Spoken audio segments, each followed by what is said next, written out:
Faremos um estudo agora sobre a parábola. Primeiro, definição. O que é uma parábola? Bem, por definição, uma parábola é o lugar geométrico dos pontos que equidistam de uma reta e de um ponto. Esse ponto a gente denomina ele de foco. E essa reta a gente denomina de diretriz. Quando a gente faz o lugar geométrico desses pontos que equidistam da diretriz e do foco, o desenho que a gente tem é mais ou menos isso aqui. É mais ou menos essa figura. Bem, tendo definido o que é uma parábola, agora a gente pode tentar chegar numa equação algébrica que relaciona os valores de x e y que satisfazem essa condição. Bem, escolhendo aqui um sistema cartesiano y por x, dessa forma aqui, a gente primeiro pode escolher um ponto qualquer para ser o foco. Para facilitar as contas, tanto o foco como a diretriz, a gente vai escolher situações que favorecem as contas, que diminuam as contas. Então, de início, a gente pode considerar um foco que pertence ao eixo x, ele tendo coordenadas, por exemplo, a e 0. E a diretriz, eu posso fazer uma diretriz qualquer, uma reta qualquer. Mas, por questão de facilitar as contas, novamente, eu vou fazer uma diretriz que seja paralela ao eixo y. Por exemplo, essa diretriz aqui. Agora, essa diretriz ela poderia estar cortando o eixo x em qualquer ponto. Se a parábola é o lugar geométrico dos pontos que equidistam de uma reta e de um ponto, nesse segmento aqui que une a reta e o foco, vai ter um ponto que satisfaz essa condição. E eu quero fazer a diretriz de tal forma que esse ponto esteja na origem do sistema de coordenadas.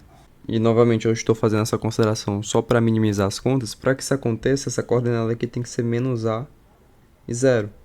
Porque aí, a origem, que a gente vai chamar aqui de vértice, o 0, 0, vai pertencer à parábola. Porque ele é equidista, ele é equidista da diretriz e do foco. Porém, a gente precisa generalizar isso para qualquer ponto. Então, a gente escreve aqui, ó. Eu tenho um ponto P qualquer, de coordenadas x, y, e esse ponto P ele tem que ser equidistante da diretriz e do foco. Essa distância tem que ser igual a essa. Bem, vamos impor essa condição matematicamente. A distância do ponto P ao foco tem que ser igual à distância do ponto P à diretriz. A distância do ponto P ao foco, analiticamente, é a raiz quadrada da diferença x menos a ao quadrado mais y ao quadrado. Isso aqui nada mais é do que um Pitágoras. E a distância do ponto P à diretriz vai ser a coordenada x que ele tem, que é essa coordenada aqui, mas essa coordenada a. Elevando ambos os membros ao quadrado, a gente vai ter x ao quadrado menos 2ax mais a ao quadrado mais y ao quadrado igual a x ao quadrado mais 2ax mais a ao quadrado. Nós podemos cancelar aqui x ao quadrado e a ao quadrado. E por fim teremos que y ao quadrado vai ser igual a 4ax. Aqui a gente consegue a relação entre x e y que a gente queria, na qual essa relação vai descrever o lugar geométrico, que é a parábola. Só que a gente escolheu casos específicos, né? A gente escolheu um caso em que o foco ele está no eixo x e que a diretriz é paralela ao eixo y. A gente pode generalizar isso aqui um pouco mais, fazendo uma simples translação de eixo. Porque no caso em que o foco não está sobre o eixo x, é um caso em que o nosso sistema de coordenada ele tem uma outra orientação. Por exemplo, o sistema de coordenada poderia ser esse daqui, ó. Y', x'. Para esse sistema de coordenada x, y', o foco ele já não está mais no eixo x', ele está no quarto quadrante. Então, a gente pode generalizar essa equação que a gente achou para um caso de translação. Então, só fazendo uma observação aqui sobre translações, né? Translação de eixo. Se eu tenho um sistema de coordenada x, y, e eu tenho um outro sistema de coordenada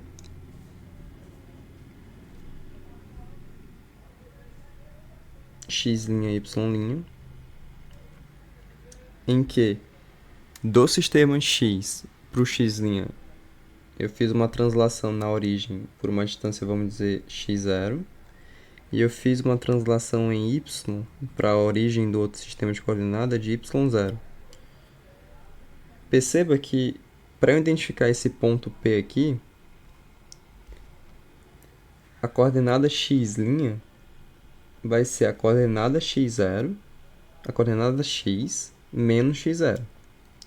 E o y' daquele ponto P vai ser a coordenada y menos y0. Então você percebe que, para fazer uma translação de eixo, se eu estou deslocando o meu sistema de coordenada para a direita, eu tenho que subtrair valores constantes do meu sistema atual. É como se você estivesse pensando no movimento do ponto. Quando eu translado de x, y para x, y', é como se o ponto P ele tivesse tanto ido para a esquerda como descido. Então, por isso que translações, vamos dizer, para a direita, a gente subtrai valores, e translações para a esquerda, a gente soma valores. Mesma coisa para cima e para baixo. Então, a gente, com essa informação, a gente pode generalizar essa equação para um caso de translação. Y menos y0 ao quadrado igual a 4a x menos x0, em que o x0 e y0 vai ser justamente a coordenada do nosso vértice. Agora, se a diretriz não fosse paralela ao eixo y, mas sim ao eixo x, e o foco tivesse sobre o eixo y, o que ia mudar nessas contas é que, basicamente, nesse caso que a gente está considerando, é que o y seria agora x e que o x seria y. Então, vale essa substituição aqui para não precisar fazer as contas. O que eu quero dizer com isso? Aqui seria os casos, né, de equações que a gente poderia ter. Se a gente tem uma equação do tipo x ao quadrado, y ao quadrado, vamos começar, que é o caso que a gente achou aqui inicialmente. Y ao quadrado igual a 4ax, o desenho dessa parábola, considerando o sistema de coordenada nesse formato aqui, x, y, o desenho da parábola que a gente vai achar é algo desse tipo.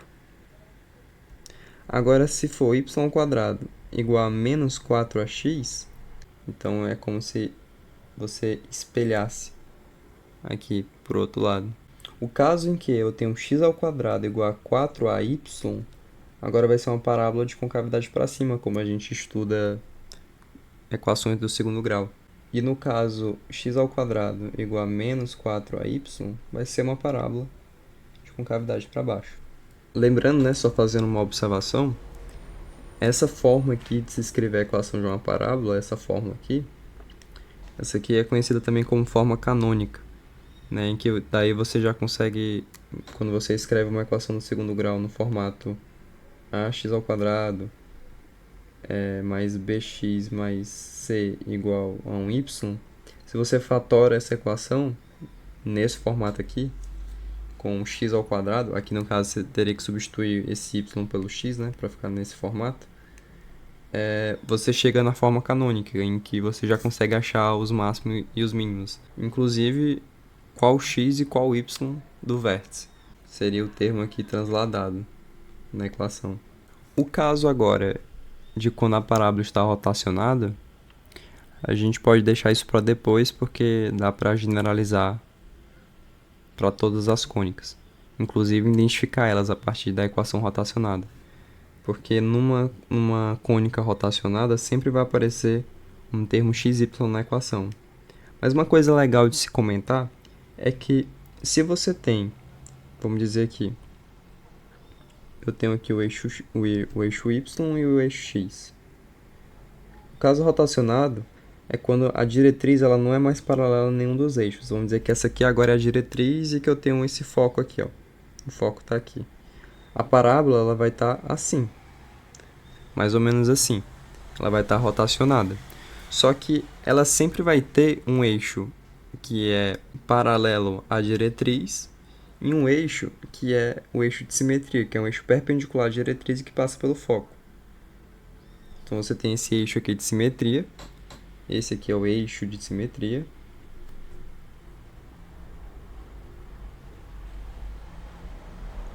E esse aqui é a diretriz.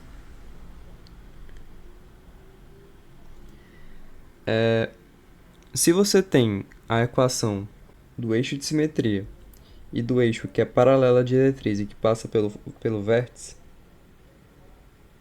vamos dizer que o vértice é esse ponto vermelho aqui.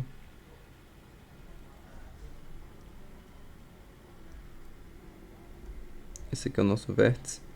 Você pode interpretar um ponto da parábola, por exemplo, um ponto P aqui, a equação do tipo y² igual a 4ax, esse y você pode interpretar como sendo a distância. Vamos olhar para esse desenho aqui. O y você pode interpretar como sendo a distância do ponto P até o eixo de simetria. E o x você pode interpretar como sendo a distância do ponto P até esse eixo aqui que é paralelo à diretriz e que passa pelo vértice, que no caso aqui do nosso exemplo é o próprio eixo y. Então você pode entender o y como sendo a distância ao eixo de simetria,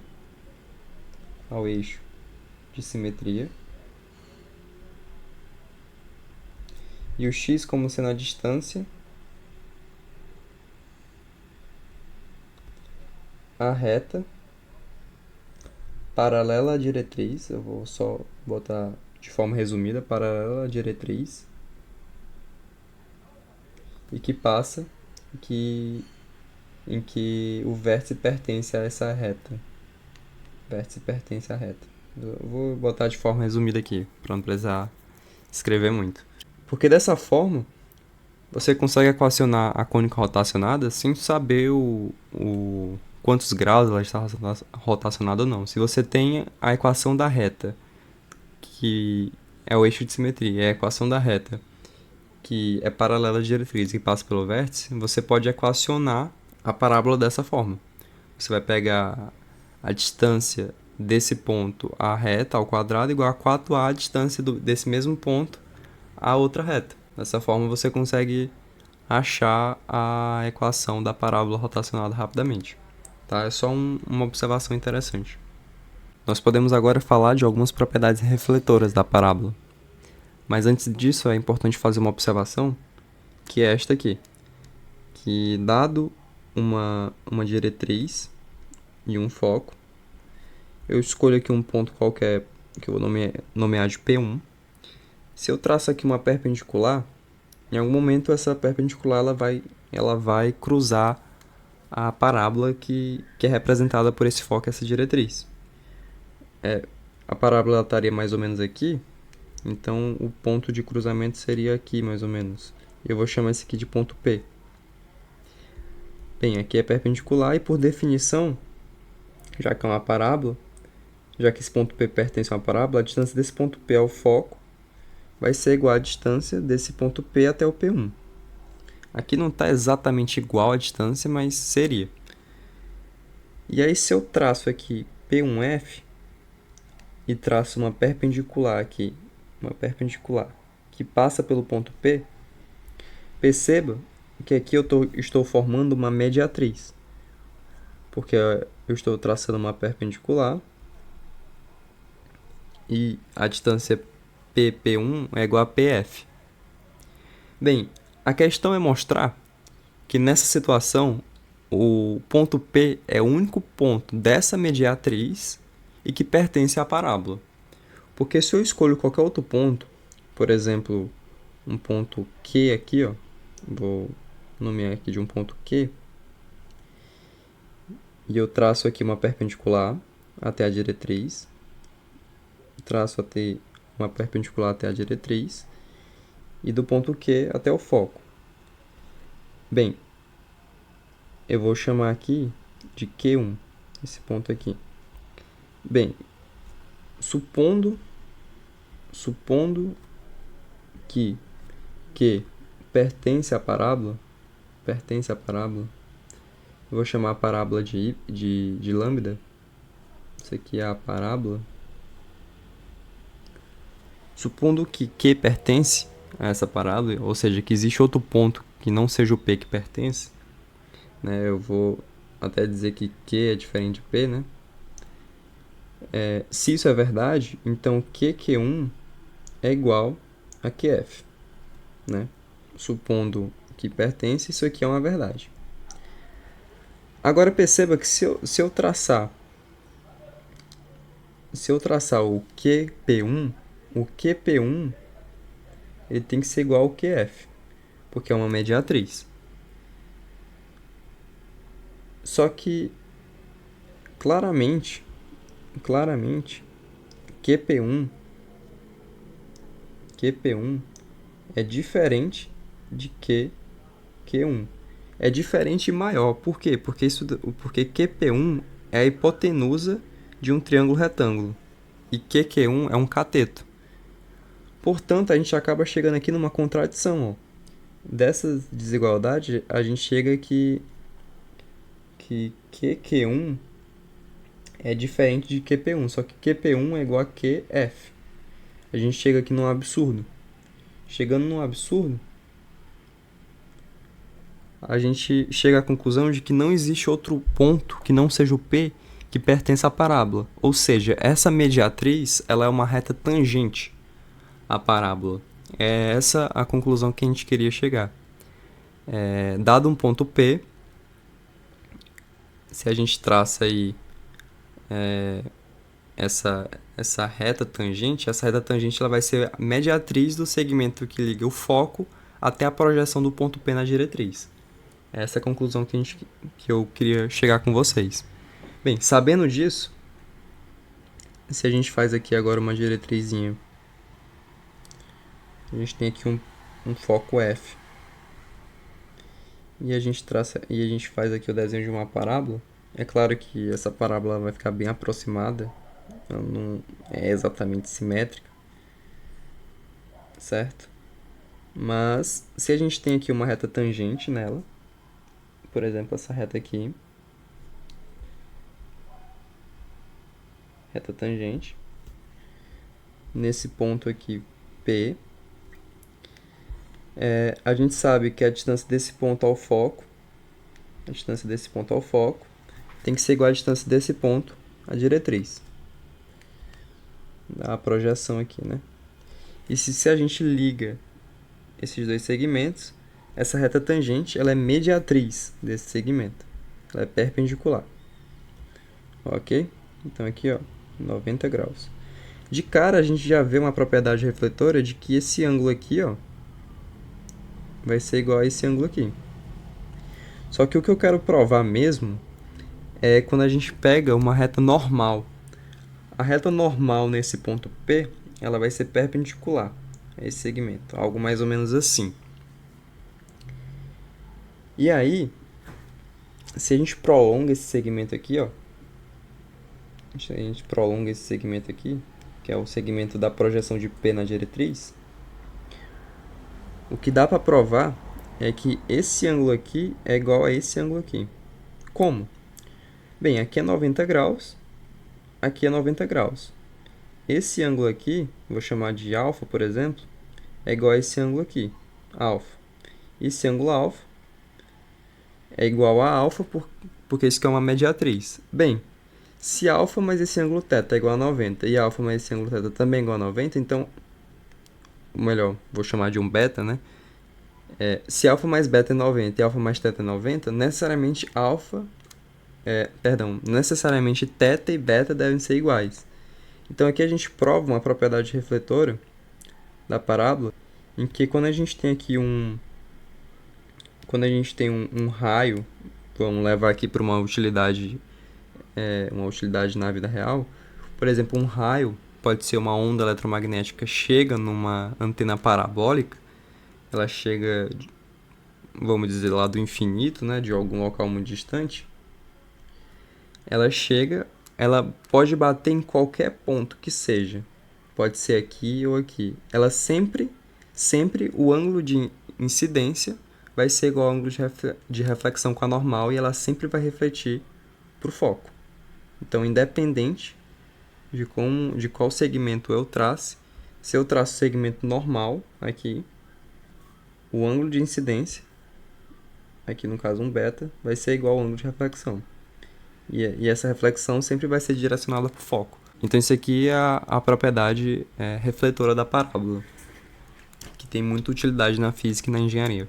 Bem, sobre parábola, de forma bem rápida e em geral, deu para comentar as principais características dela.